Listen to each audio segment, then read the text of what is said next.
This is What You Can Do About Taking Control of Your Own Health, a podcast for people interested in learning how to create bodies that are healthy, strong, fit, and disease resistant, as well as in learning and understanding and exploring why we get sick. I am your host, Sean McClendon. I'm a certified personal trainer. I'm an author, and I'm a health and fitness enthusiast. Thank you for joining me today. I'm very excited about this podcast episode, and I generally am excited. I just kind of heard and learned about something and took notes on something that really, I feel like would change the game for a lot of you, particularly who are dealing with high blood pressure. But before we get into that, my featured book is my book called What You Can Do About High Blood Pressure. So many people know that high blood pressure is one of the leading killers in the United States and in other countries, causing strokes, heart attacks, and kidney disease, to name a few. But what many people don't know, however, is that high blood pressure is a lifestyle disease, meaning that it is caused by the way that we live. This book, What You Can Do About High Blood Pressure, which I have a copy of it right here, recently updated in 2022 and soon to be updated again. It will empower you with lifestyle changing strategies to lower your blood pressure naturally. The book includes in-depth info about what actually causes high blood pressure, natural ways to lower your blood pressure without drugs, as well as a 4-week plan for implementing the blood pressure lowering strategies into your lifestyle. There are natural ways to control high blood pressure that you can start today. Are you ready to adopt a healthier lifestyle and reduce and possibly eliminate your need for blood pressure medicine? This is your book. Get your copy by going to the link that you see in the description below this podcast. And before we get into this, remember that the information on this podcast is based on personal research and opinion and is not meant to be a substitute for advice from a doctor or a physician. You are advised to consult your doctor or physician before making any changes to your lifestyle. Let's get into this. So I guess today's topic, just kind of explicitly say it, is why sugar may be the real main cause of your high blood pressure. So yeah, I heard something on the podcast just yesterday.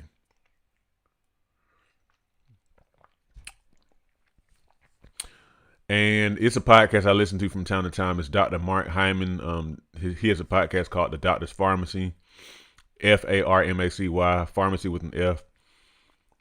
And he and another guy were talking about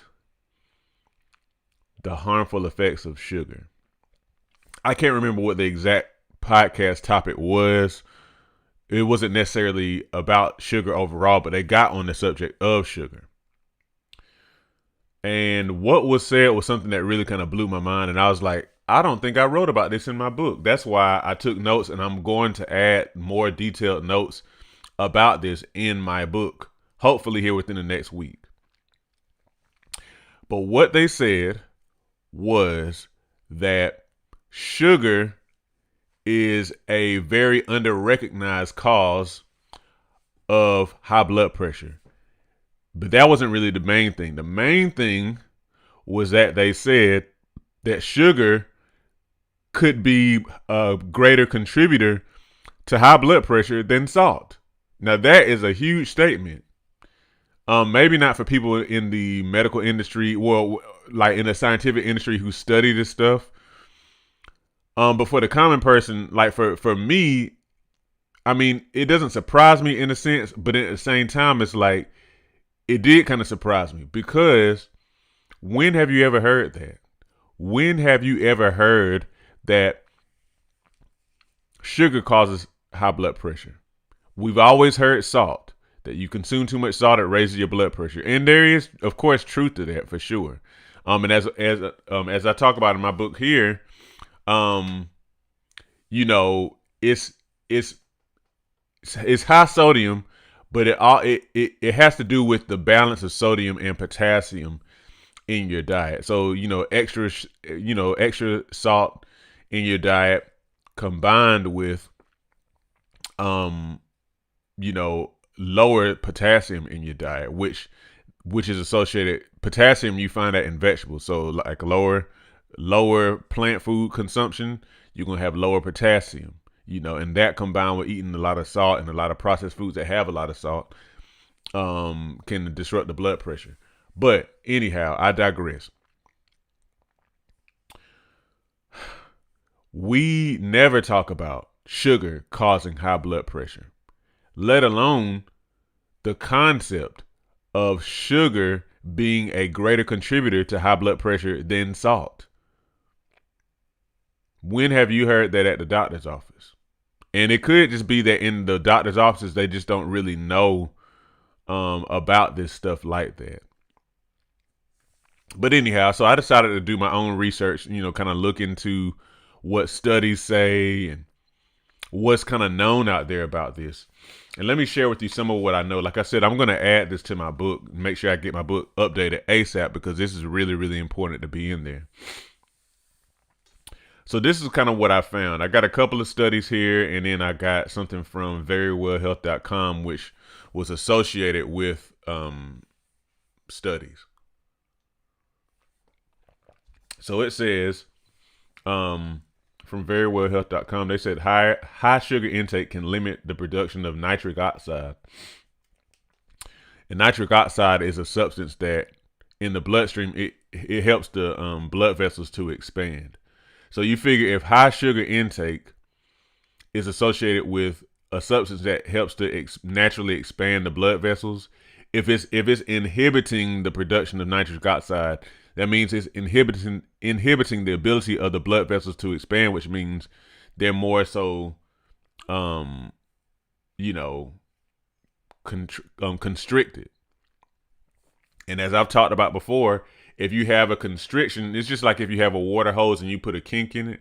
When you do that, you increase the pressure of the water coming out of the end of the hose until it actually stops it. If you kink it all the way, because you've decreased the amount of space that liquid can go through, so you increase the pressure.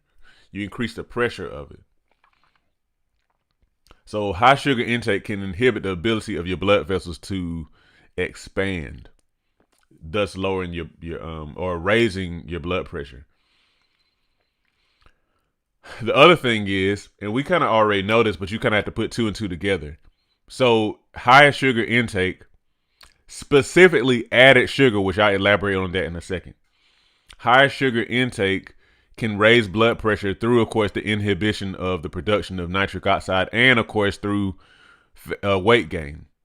So, because weight gain in and of itself can cause higher blood pressure. It's a higher load on the body. Higher, so when I say added sugar, so there's a difference. You have natural sugars and you have added sugar. So like the sugar you add to your cereal, the sugar that is added to the massive amount of sugar that's added to processed foods, and so on and so forth, candies and those type of things, even coffee, which I did add some to my coffee. I try to not add too much, but added sugars, in contrast to natural sugars that occur in foods, those, based on the studies I've read, not only do they not seem to have that same effect, they seem to have beneficial effects to the blood pressure. It's natural, so it kind of, you kind of figure, right?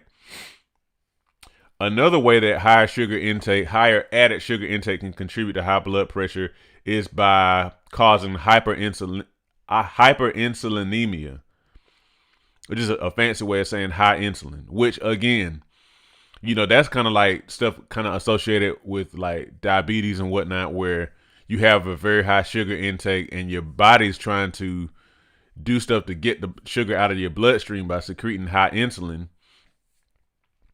And that high insulin, that's supposed to bring the sugar into your body cells.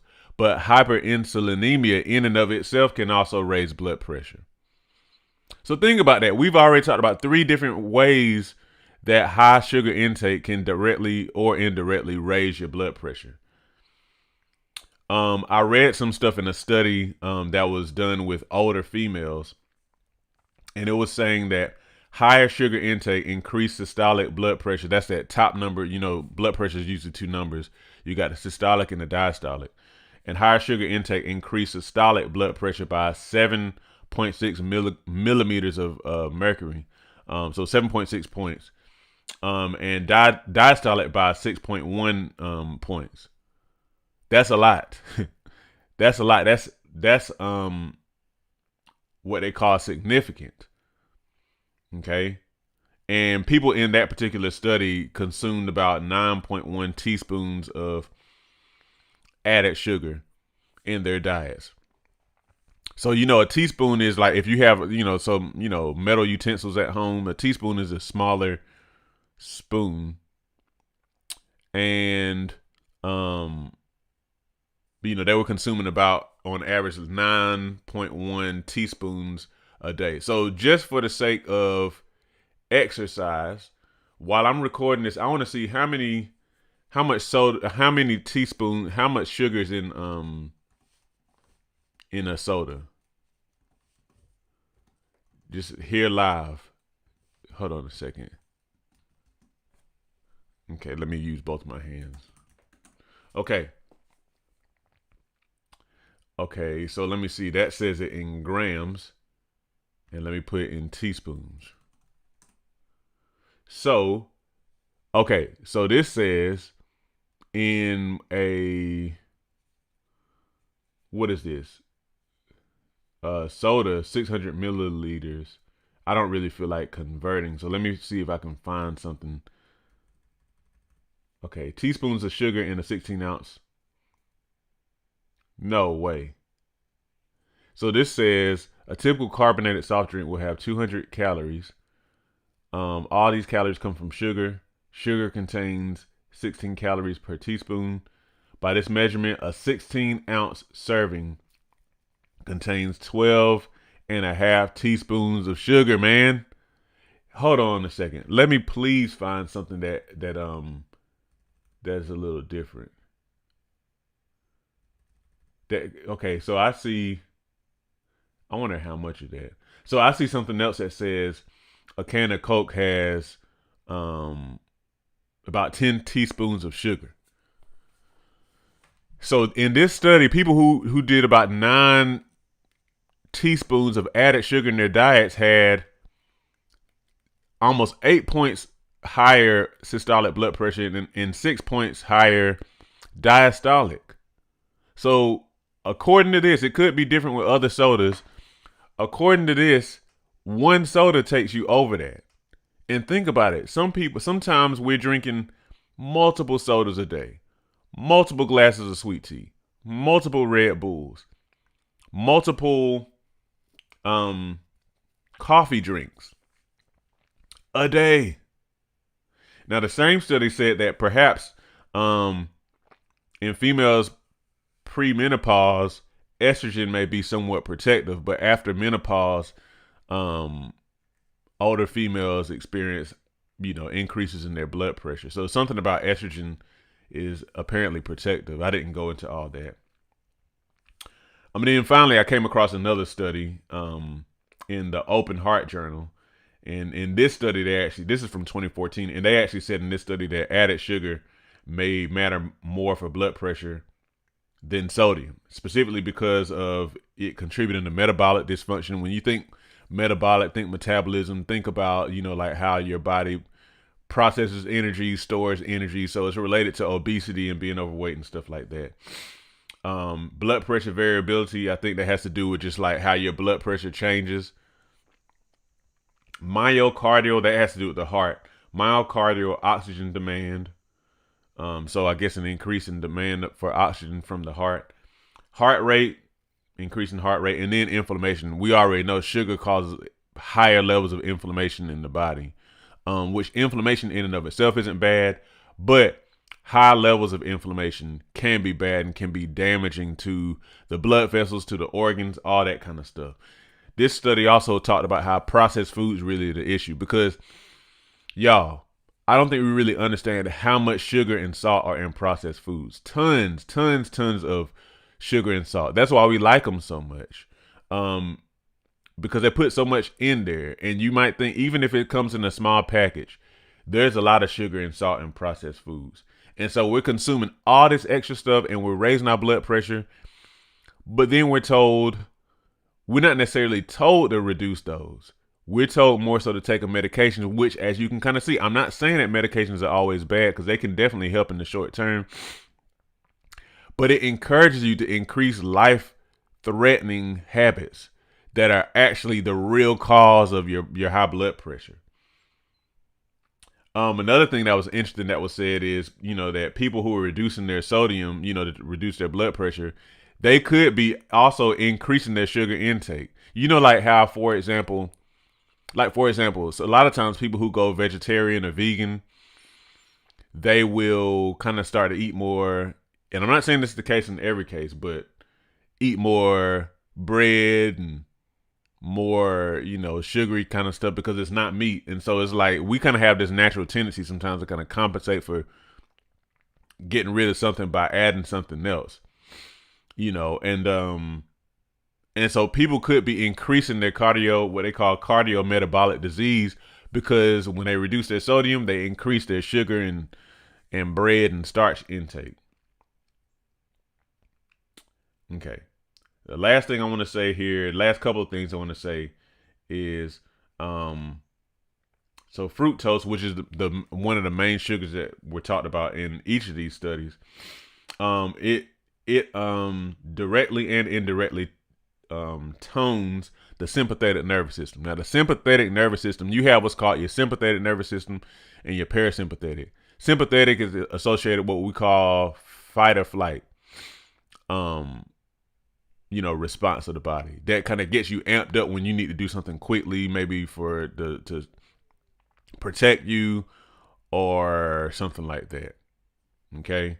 And we know that a lot of times, especially in our society these days, there's a lot of anxiety and whatnot. And a lot of us are dealing with overstimulated sympathetic nervous systems. And part of the reason is because of sugar, which indirectly tones the sympathetic nervous system. And the final thing I want to say is, in this study, 124-ounce soda can raise blood pressure 15 points systolic, and then 9 points diastolic. 124-ounce soda. And think about, that's 24 ounces, so that's a little bigger than a 20-ounce soda, of course. But think about the tanks of soda that you can buy these days. The tanks of soda.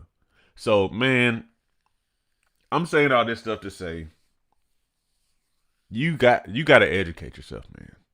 So that's why I do this podcast.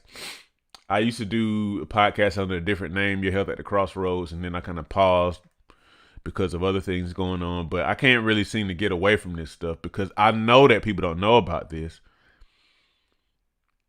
Look, you got to eliminate that sugar. You have to. I'm not saying that I eliminate all of my sugar, but I try not. Like, I don't do soft drinks. I don't do any of that stuff, except for very, very, very occasionally. But we're consuming diets that are largely comprised of processed foods, and we are destroying ourselves. And then we're going to the doctor and we're getting Band-Aids put on this stuff. That's why I always say your doctor's not responsible for your health. You are, because we've forgotten what it means to take care of our bodies, because we've become so reliant on convenience foods, and we just put stuff in our bodies rather than giving our bodies the nutrition that they need. Y'all, this is like, I don't know. It's amazing how much trouble we're causing, and we're losing so many people, whether it be to premature death or just suffering, dementia and all kind of, heart problems and all this stuff, because in part we're consuming all these processed foods. So we're consuming all this sugar, all this starch, barely consuming vegetables. And we just kind of do this stuff because we've just kind of gotten a routine, and we aren't used to thinking about it as having any implication, because we're so deep into this post-industrial world where it's just the norm. But just because it's the norm doesn't mean it's not a problem. It's a problem that we're eating ourselves to death and living lifestyles that are contributing to premature death, contributing to suffering, all these type of things. and we have no idea. And sometimes if we have a little bit of an idea, we kind of ignore it because it's not what we're used to. And because we feel like we need these things. We feel addicted to these things. And lots of people make money off of us because we feel addicted to these things. So it may not always be in everybody's interest that we really know fully about these things. This is the type of knowledge about health that we used to have intuitively. But because we've kind of learned bad habits, we just do what we're used to. And it is destroying us, y'all. It's destroying our bodies.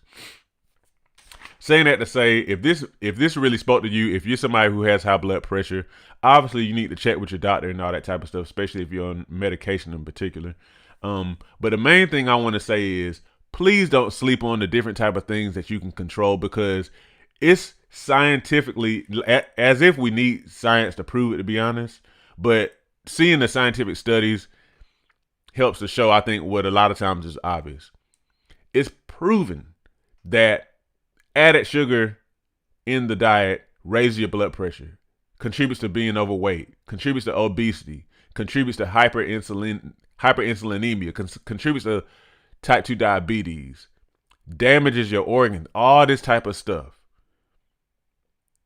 You have to take control of your health. You have to tell yourself that you're going to reduce your sugar intake, whether it be fruit juice, sodas, sweet tea, all that kind of stuff. You have a decision to make. You really need to get rid of that stuff and stop straddling the fence. Even, and our tendency is always still to kind of try to find some sort of way to get the taste in. But what I'm going to tell you is that you don't need that taste. You don't. You think that you do.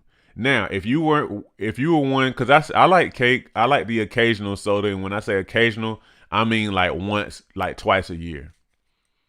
And you might scoff at that, but when you scoff at that, understand that you might be canceling yourself out from having the best health possible, the best running body that you possibly could. Please consider that. Take control of your health. Stop telling yourself the lie that you need these things. Stop letting yourself just settle with comfort when that comfort is destroying you and preventing you from living out your purpose, preventing you from walking in full health. Okay, so let me get off my soapbox. I hope this speaks to you. Make sure you get a copy of my book. I'm going to be adding this information very soon to my book.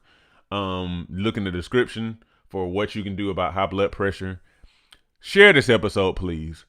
Please share this episode. Obviously, I want people to listen to my podcast, but more than that, I want people to be enlightened and empowered to understand how much control you have over your own health. You have so much control, and I think people don't really understand it. I know that they don't. And the more I find out, the more I realize that there's still so many levels of what I don't understand for my own health. So that's it. Your doctor's not responsible for your health, guys. You are. God bless you.